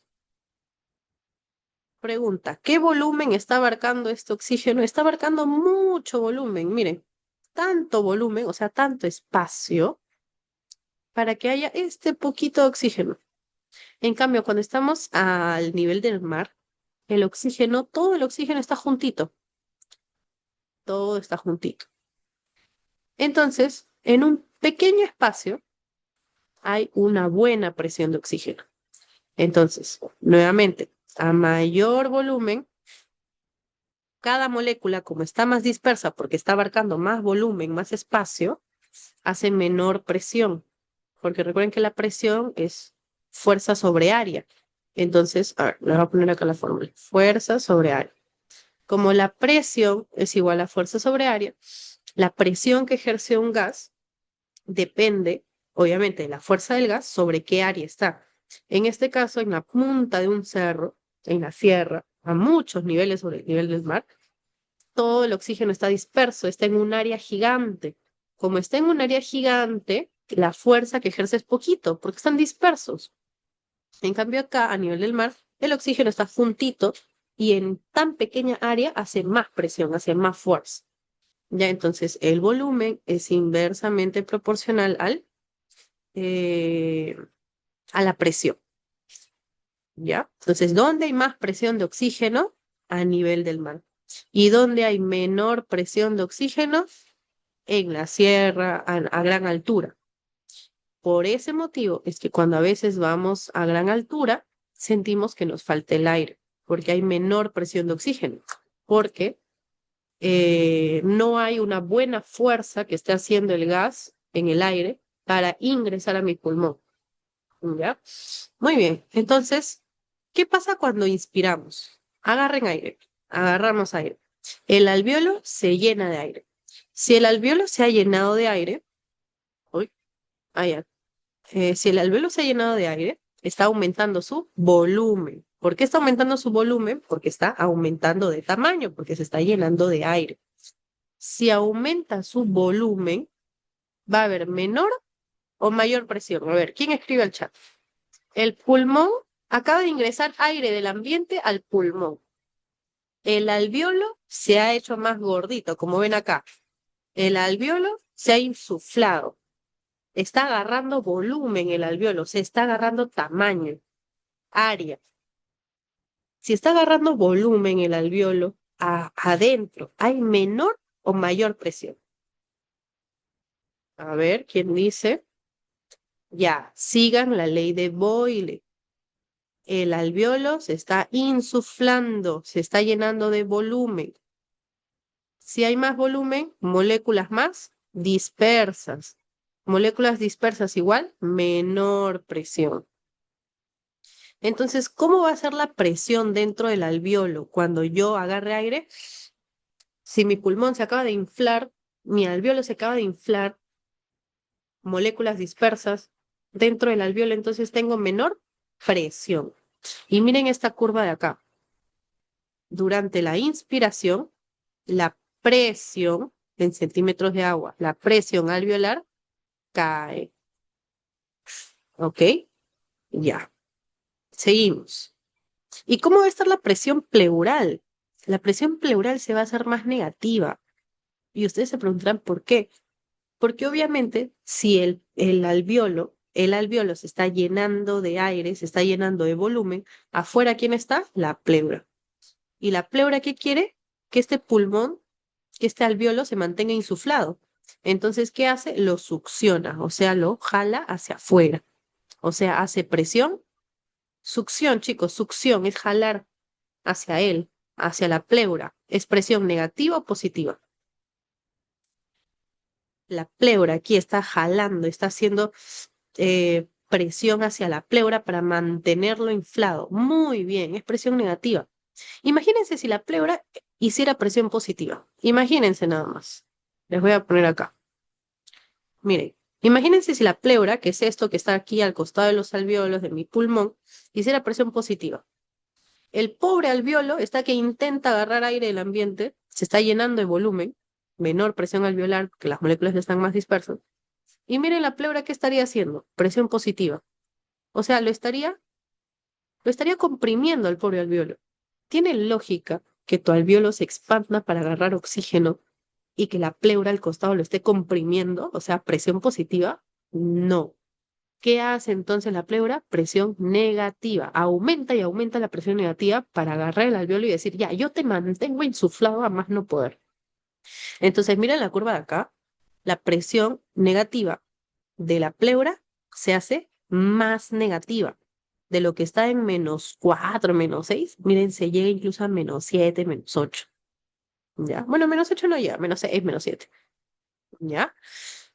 A ver, ahora terminé la inspiración. Voy a expirar, voy a botar aire. ¿Cómo hago eso? Si yo quiero expulsar aire, ya mi alveolo no tendría que tener gran volumen, sino lo que tendría que hacer con el alveolo es aplastarlo, que disminuya su volumen, y si disminuye su volumen, ¿aumenta o baja la presión, chicos? Si aprieto el alveolo, disminuyo el volumen del alveolo por la ley de Boyle, aumenta la presión. Muy bien. Entonces, si disminuye el volumen del alveolo, aumento la presión adentro. ¿Por qué aumenta la presión, Brigitte? Porque los gases están más juntitos. Si los gases están juntitos, porque hay un menor espacio, un menor volumen, hacen más presión.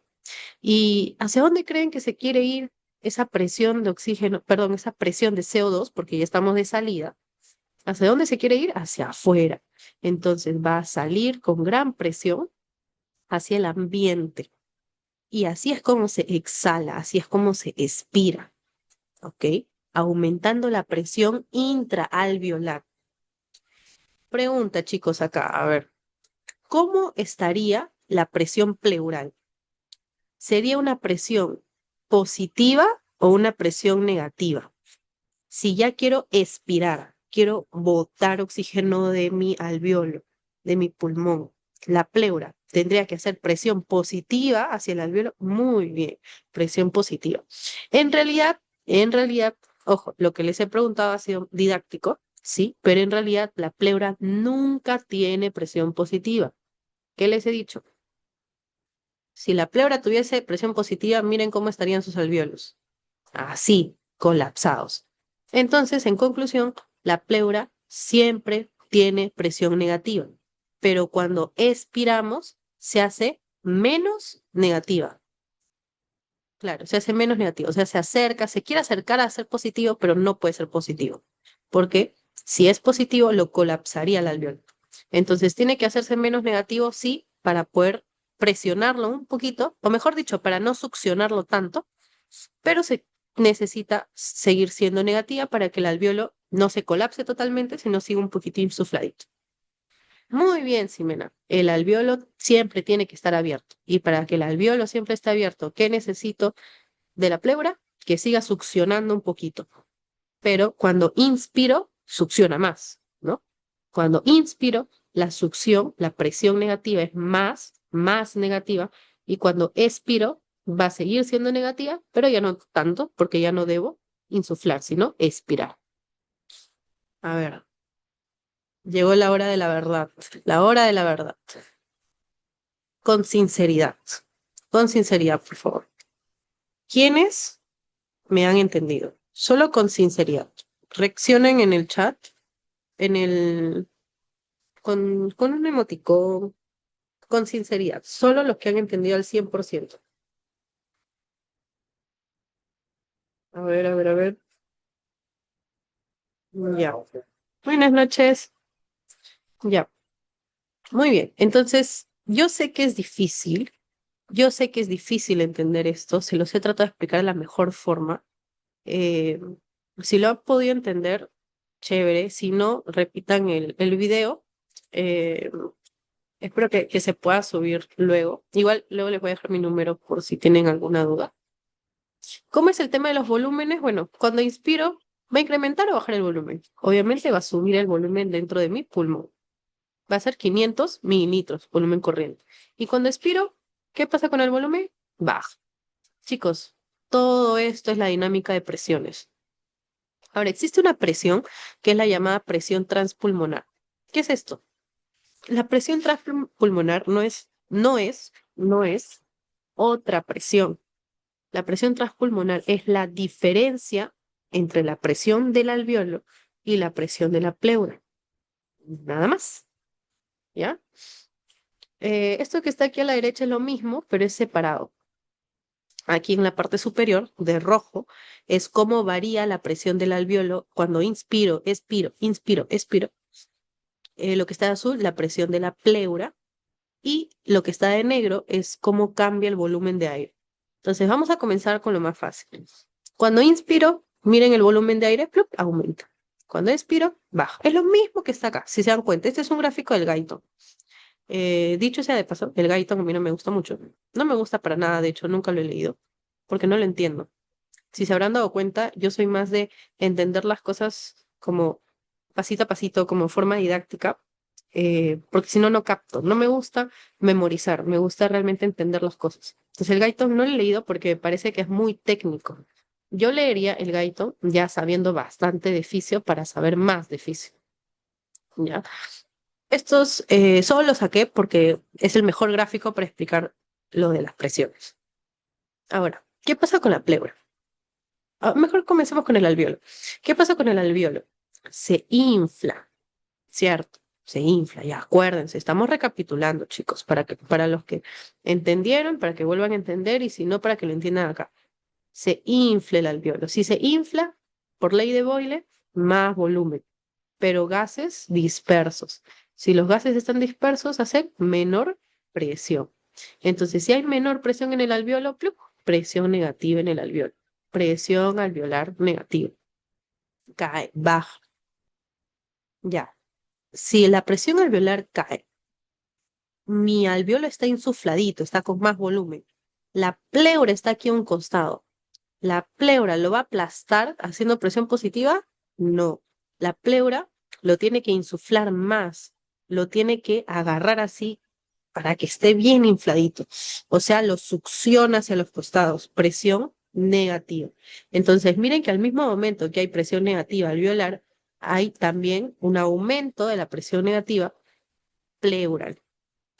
Y cuando voy a expirar, uff, alveolo se va comprimiendo un poquito. Si el alveolo se contrae, ley de Boyle nuevamente, volumen disminuye. Si el volumen disminuye, los gases están más juntitos, presión aumenta. Si la presión aumenta, la pleura ya no tiene que succionar tanto. Va a seguir succionando con presión negativa, pero ya no tanto. Entonces la presión negativa se hace no tan negativa, ¿no? Se acerca al cero o se acerca a lo positivo, pero sigue siendo negativa, porque si no, lo aplastaría. Presión positiva es aplastar, es empujar. ¿Y la presión alveolar cómo estaría? volvería a ser positiva, porque se ha hecho más chiquito, menos volumen, más presión. A ver, chicos, espero de corazón que lo hayan entendido. Es la mejor forma que he hallado de poder explicar esto de las presiones. Yo me demoré entendiéndolo y espero que lo puedan captar. Vamos ya a la última parte. Quiero ver cuánto tiempo nos queda. Uy, ya deberíamos terminar, chicos, porque ya vamos 1 hora y media y si yo me canso exponiendo, a ustedes también se les va a ir la concentración.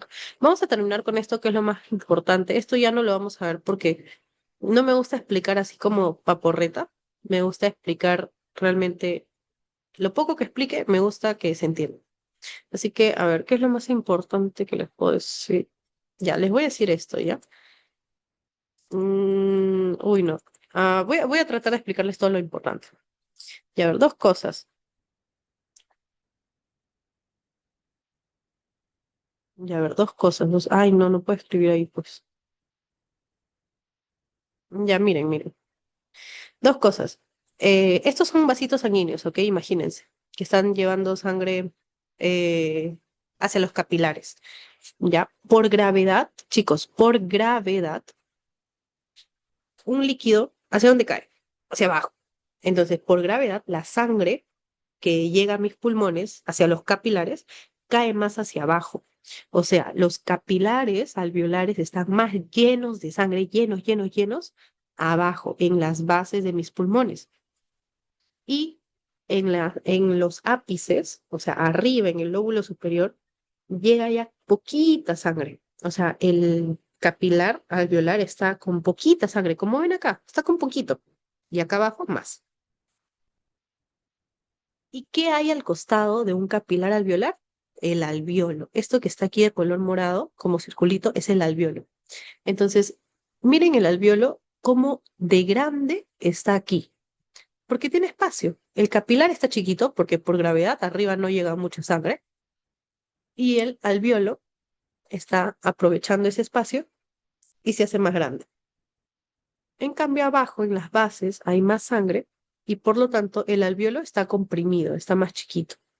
Está insufladito por el surfactante y la presión pleural, todo eso, pero está más chiquito.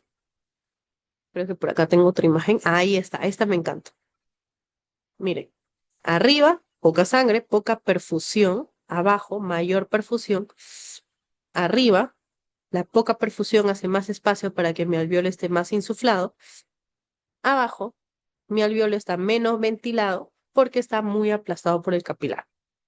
Estas tres zonas, de acuerdo a las diferencias entre la ventilación y la perfusión de mis capilares, se llaman zonas de West. Y son tres, de 1 a 3, de arriba a abajo. Zona 1 de West es el ápice, zona 2 de West es el lóbulo medio, y zona 3 de West es la base. Entonces, la zona 1 de West tiene mayor presión alveolar que presión capilar o presión arterial o presión vascular o perfusión. En cambio, la zona 3 tiene mayor perfusión que presión alveolar. Para que vean estas letras de acá, en neumología, P con A mayúscula es alveolo, A minúscula es capilar o arteria, A minúscula es arteria, ¿ok? ¿Qué es esto de BQ? BQ es la relación entre ventilación y perfusión. ¿Qué es lo normal de un BQ? Que sea 0,86. Les voy a poner acá, miren, BQ. No les dije que es BQ, ¿no? No, sí les dije, ventilación, perfusión, que justamente es lo que estamos viendo acá, ¿no? Ventilación, alveolo, grande, pequeño, mediano, perfusión capilar con gran perfusión, mediana perfusión o buena perfusión o baja perfusión. Si tuviese una perfusión de, no sé, 1 y una ventilación de 1, ¿cuánto sería la relación? 1 entre 1, 1. Les estoy poniendo un número X, pero en realidad la relación no es 1. O sea, la ventilación no es igual a la perfusión. La relación es 0,86. O sea, hay ligeramente más perfusión que ventilación, ligeramente, ¿ya? Si esta relación se altera, ya se considera una enfermedad. Aquí la zona 1 es normal que esté así el alveolo bien grande. La zona 3 es normalazo que el capilar esté bien grande. Estas son las zonas de West, es algo fisiológico, es lo normal. Pero hay patologías en las cuales, imagínense que ya no llega nadita de sangre acá, al capilar. Nadita, nadita, nadita. No sé, hay un trombo, un coágulo, lo que sea. La perfusión estaría dañada y la relación BQ se altera. Y se altera la respiración, se altera la oxigenación. ¿Ok? Y ahí viene el concepto de hipoxemia, que lo han visto seguramente ayer en fisiopatología de la insuficiencia respiratoria. Bueno, entonces, estas son las zonas de West, esto es de otro libro, por favor repásenlo, ya les expliqué qué es. Esto también es de fisiopato, así que no lo voy a explicar, ya, no lo voy a explicar porque quiero explicarles algo más de fisio. Esto es lo mismo. En la base es esto de acá. A ver, espere. Claro, en la base es lo que está, todos los números que están abajo del cuadro y en el apex es todo lo que está arriba. ¿No? Aquí ven la relación BQ. ¿Dónde es mayor la relación BQ? En el apex. ¿Por qué? Dividan, pues. Mire, si aumenta en la fórmula, si aumenta la ventilación y la perfusión se queda chiquita, obviamente el número va a salir más grande. Ah, la relación BQ en el apex es 3.6. Pero si estoy en la base hay más perfusión. Entonces, la fórmula sería así. La ventilación se mantiene o se hace más chiquita y la perfusión se aumenta. Si esto ocurre, el resultado va a salir en decimal más pequeño, 0.62. Ya, lo último que quiero explicarles, chicos, es esto de acá. Es esto de acá. Es la curva de disociación oxígeno-hemoglobina, fenómeno de Boris-Haldane. Se los explico porque pasa lo mismo que con las presiones. Es algo muy difícil. A mí me costó entenderlo, pero como no tienen idea. Miren, si ya llegamos al tejido, aquí hay una célula que quiere respirar, quiere oxígeno de la sangre, quiere el oxígeno. ¿Cómo determinamos qué presión de oxígeno es necesaria para que el oxígeno se quede con el eritrocito, porque ustedes saben que el eritrocito es el que transporta el oxígeno en la sangre hacia el tejido, y qué parte de oxígeno se va a desprender para ir al tejido? Que eso es muy claro. Ya, el eritrocito está transportando oxígeno, pero ¿qué hace o de qué depende que el oxígeno se vaya al tejido? Entonces existe una curva que me dice qué presión se necesita, que es la curva de disociación oxígeno-hemoglobina.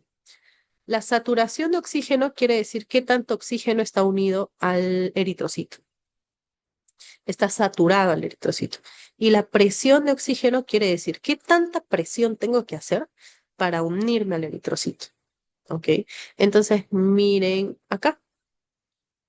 Imagínense que el oxígeno se une fácilmente al eritrocito. Chicos, respuestas, por favor. Si el oxígeno se une fácilmente, o sea, si no hay obstáculos, ¿no? Es como que tengas una silla de plástico. Si tienes una silla de plástico, ¿tienes que hacer mucha fuerza para empujarlo? ¿Presión fuerte para empujarlo? No. En cambio, si la silla es de acero, tienes que hacer mucha fuerza. Entonces, ya no hay pregunta, ya les dije la respuesta. Cuando el oxígeno está muy cerca al eritrocito, no hace casi nada de fuerza para estar unido, o sea, no hace nada de presión. Presión de oxígeno está tranqui, está en su valor normal. Uy, ¿dónde está mi mouse? Aquí. La presión de oxígeno normal para saturar al oxígeno, para saturar al eritrocito, o sea, para unirse al eritrocito, está por aquí alrededor de 40 en los tejidos periféricos. ¿Ya?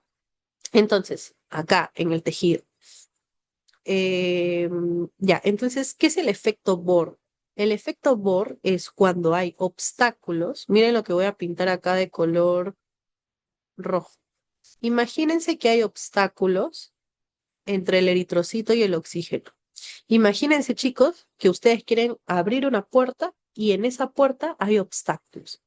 Pregunta, tienen que hacer más o menor presión para abrir la puerta. Si hay obstáculos entre ustedes y la puerta que quieren abrir y entre ustedes y su objetivo. O por ejemplo, si hay una silla de acero, es un obstáculo. ¿Tienen que hacer más presión o menor presión? Muy bien, tienen que hacer más presión. Entonces, el efecto Bohr es cuando la curva se va a la derecha porque tienes que hacer más presión de oxígeno, ya no 40, sino 60, 100, 120 de presión de oxígeno para recién unirte al oxígeno, saturar, perdón, unirte al eritrocito, saturarlo al 100%. ¿Ya? ¿Qué obstáculos se pueden interponer entre el eritrocito y el oxígeno? El CO2, obviamente. La acidosis, que haya muchos iones hidrogeniones. ¿Qué son los iones hidrogeniones? Son hidrógenos, ¿ok? Concentración de iones hidrogeniones que me da la acidosis. El aumento de la temperatura. Imagínense una olla llena de agua que está hirviendo. ¿Cómo está el agua? Está revoloteado, ¿sí o no? Está todo disperso. Cuando hierve, comienzan las burbujitas, ¿no? A moverse. Entonces, ya, pues igual. Cuando aumenta la temperatura en el cuerpo, se comienza a mover un eritrocito por acá, un oxígeno por acá, un CO2 por acá, o sea, todo está revoloteado. Entonces el oxígeno, como está ahí todo revoloteado, tiene que hacer más presión para unirse al eritrocito. Y está el 2,3 difosfoglicerato. Este de acá es secretado por el tejido. Sí, este tejido bonito, que puede ser el tejido de tu pie, secreta 2,3 difosfoglicerato. ¿Qué es esto? Es una molécula que le dice a tu eritrocito que se desprenda del oxígeno. Entonces, ¿es un obstáculo? Sí, es un obstáculo, porque al desprenderse, el oxígeno va a tener que hacer más fuerza para unirse al eritrocito. Entonces, en resumen, ¿qué es el efecto Bohr? Es la desviación de la curva de disociación de la hemoglobina, de oxígeno hemoglobina hacia la derecha, porque el oxígeno necesita más presión para unirse al eritrocito, porque hay más obstáculos que le impiden unirse al eritrocito y que hacen que lo lleve al tejido. Diferente o inversa con el eh, efecto Haldane. El efecto Haldane ¿cómo se pueden acordar de estos efectos? Bohr tiene la R de derecha, R de derecha. Y Haldane tiene la I de izquierda. O lo pueden ver en inglés también, R de right. No se escribe así, right. Y la o la L, perdón, de Haldane de left. El efecto Haldane lo que hace es la inversa. Es cuando no hay obstáculos y el oxígeno está bien unido a la hemoglobina. Pregunta, chicos, a ver, ya como una penúltima pregunta, porque nos hemos extendido bastante, discúlpenme, yo soy muy parlanchina. Eh, ¿En qué parte de mi cuerpo el oxígeno querría unirse bien a la hemoglobina, al eritrocito, para luego transportarse hacia toda la sangre? A ver, ¿quién me da esa respuesta? ¿En qué parte de mi cuerpo es donde plup, ni bien ingresa el oxígeno a la sangre, se va al eritrocito para luego plup, irse por toda la sangre al tejido? ¿En qué parte de mi cuerpo ocurre ese intercambio gaseoso? A ver, ya más quizás no les puedo dar.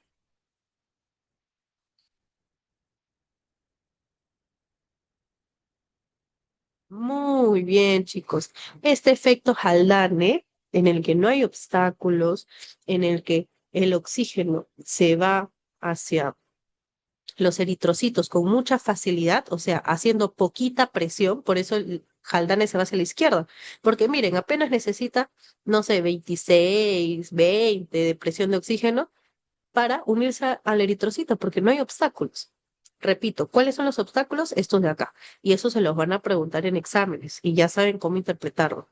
¿Ok, chicos? A ver, déjenme tomar una fotito acá.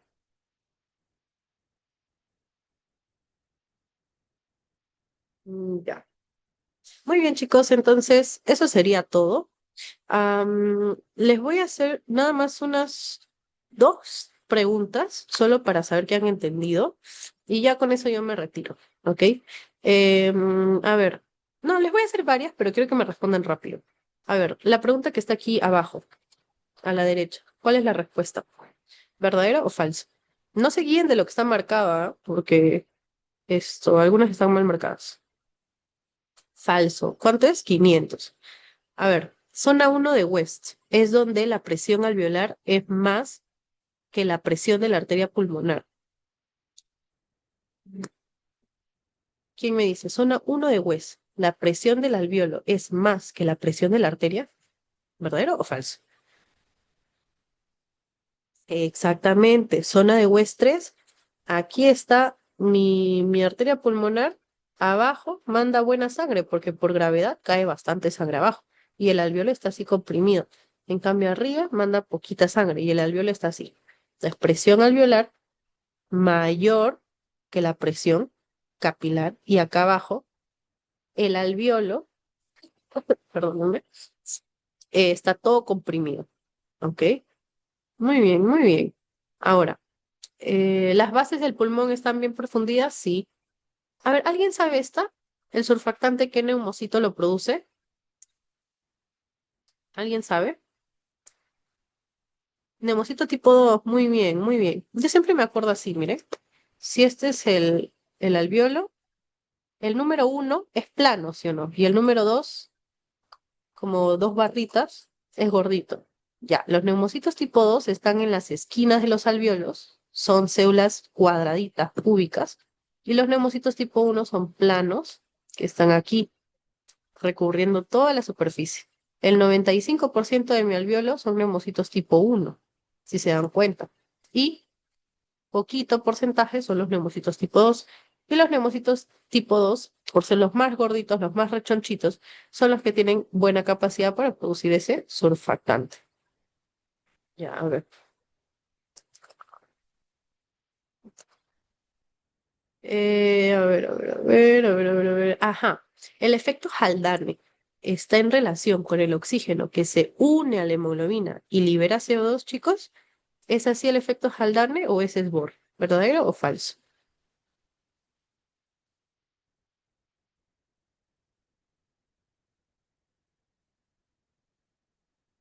Haldane, Haldane. ¿Dónde era Haldane? Por ahí dicen falso. ¿Alguien más, chicos? Haldane y Bohr. No se preocupen, yo sé que es difícil comprenderlo, a mí me costó. He tratado de enseñarles, quisiera saber si algo se acuerda.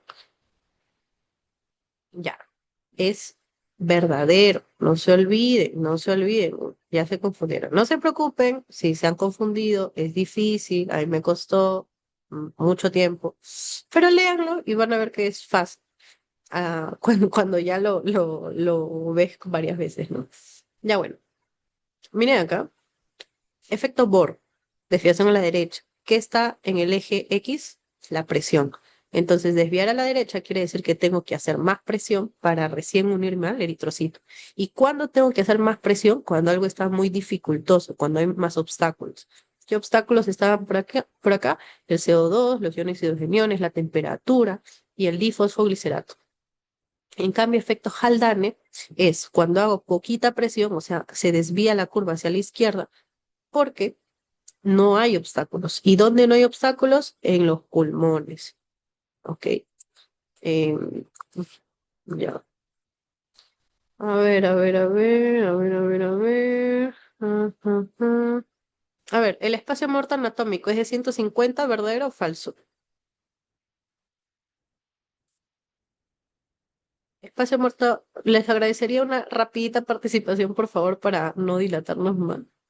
Ya, verdadero. Muy bien. La presión intrapleural es negativa, ¿verdadero o falso? La presión intrapleural es negativa, ¿verdadero o falso? Muy bien, la presión intrapleural es negativa. La mejor zona oxigenada, la mejor zona oxigenada, la sangre es el vértice. Esa pregunta es rara, pero sí es verdad. La mejor oxigenada, la que tiene el alveolo más grandecito, es el vértice.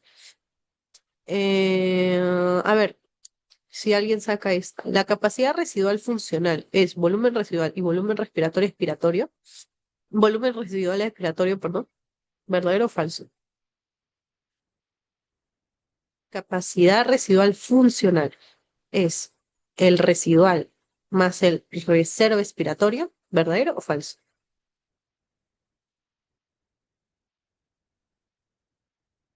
¿Verdadero o falso, chicos? Verdadero, muy bien, chicos. Muy bien, chicos. Esto, acá les dejo mi contacto. Ay, discúlpenme. Yo tengo un canal de YouTube donde comparto así videos enseñando qué hago esporádicamente. Tengo también una cuenta de Udocs, que es como un Facebook o como un Instagram, donde tú puedes compartir documentos, así como comparten posts en Instagram. Igual, yo comparto documentos académicos. Este esquema, por ejemplo, está gratis en Udocs. Las preguntas también lo pueden revisar cuando quieran, no tienen que pagar nada. En Udocs hay libros, hay esquemas, infografías, ahí subo mis trabajos, subo lecturas, subo de muchos cursos. Me gusta mucho enseñar, enseño ya hace 4 añitos. Aún hay cosas que me faltan mejorar, pero me esfuerzo porque se entienda lo que explico. Entonces, espero que les haya gustado la ponencia. Ah, ya sí, se lo voy a pasar a Fabricio para que lo comparta ya. Antes, les agradecería que me puedan hacer un gran favor. A mí me gusta subir mucho lo que hago en mis redes, así que les agradecería, a ver, esperen, me estoy acomodando todo. Les agradecería que a la cuenta de 3 puedan dejar unas reacciones, así como si naciese de su corazón, ¿no? Unos corazoncitos de repente, unos likes, para tomarle una fotito. Eh, ya, ajá, ajá. Ya, la cuenta de 3. Ya, 3. Ya dejen sus corazoncitos, por favor. Ay, sí, presionen, presionen sus corazoncitos. Ajá.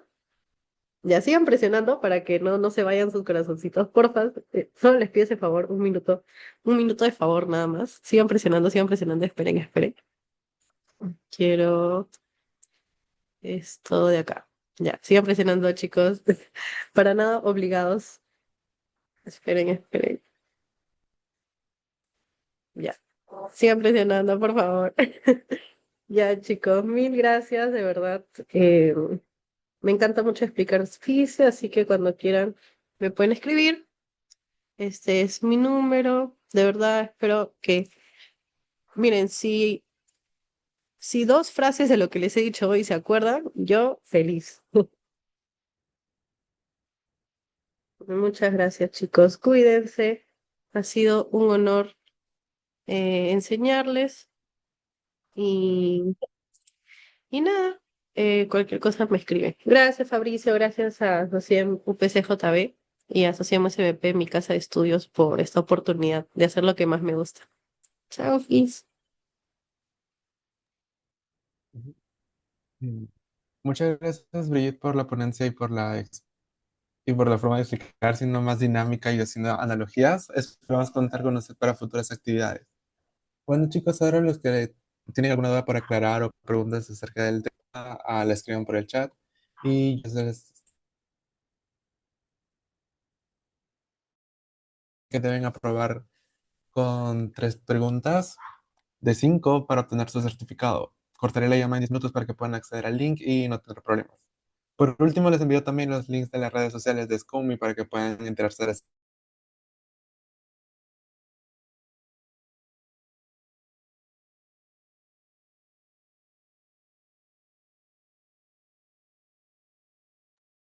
Fabricio, ha sido un gusto. Cuídate. Gracias.